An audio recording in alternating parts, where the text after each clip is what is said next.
Баршаңызға сәлем достар, менің каналыма қош келдіңіздер. Мен сіздерге бүгін шашты үй жағдайында қалай жылтыр әрі әдемі етуге болатынын айтатын боламын. Видеоны соңына дейін көріңіздер.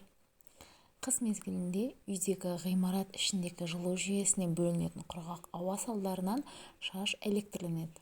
Оған көшедегі аяздың әсері тағы қосылады. Нәтижесінде майлы шаштар одан сайын майланып, ал құрғақ шаштар тіптен өңінен айырылып ұштанады және көп түседі. Қыстың қыңыр мінезді күнінде де шашыңыз жібектей жұмсақ болып, жылтырап тұруын қаласаңыз, бірнеше амалдарды жадыңызда сақтай жүріңіз. Қазіргі дамыған заманда шаш күтіміне арналған маскалар өте көп. Дүкен сөрелерінен сатып алынатын маскаға қарағанда, үй жағдайында жасалатын маскалардың пайдасы көбірек. Мұндай маскаларды тіпті мамандардың өздері де қолдайды екен. Сонымен үй жағдайында жасалатын бірінші маска.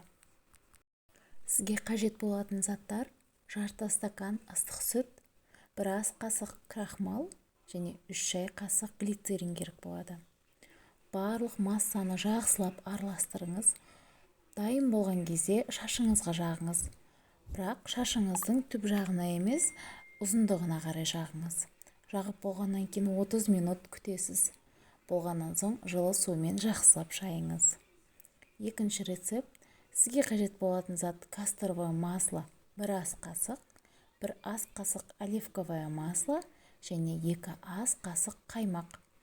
Барлық массаны жақсылап араластырып аласыз. Дайын болған кезде шашыңызға жағасыз. Оны да басыңыздың кожасына қарай емес, тек қана ұзындығына жағыңыз. 1 сағат пакетпен орап қойыңыз. Дайын болған кезде шашыңызды жылы сумен жуыңыз. Достар, осымен видеоның соңына да келіп жеттік. Видео сіздерге ұнады деген ойдамын. Каналға тіркеліп, лайк басуды ұмытпаңыздар.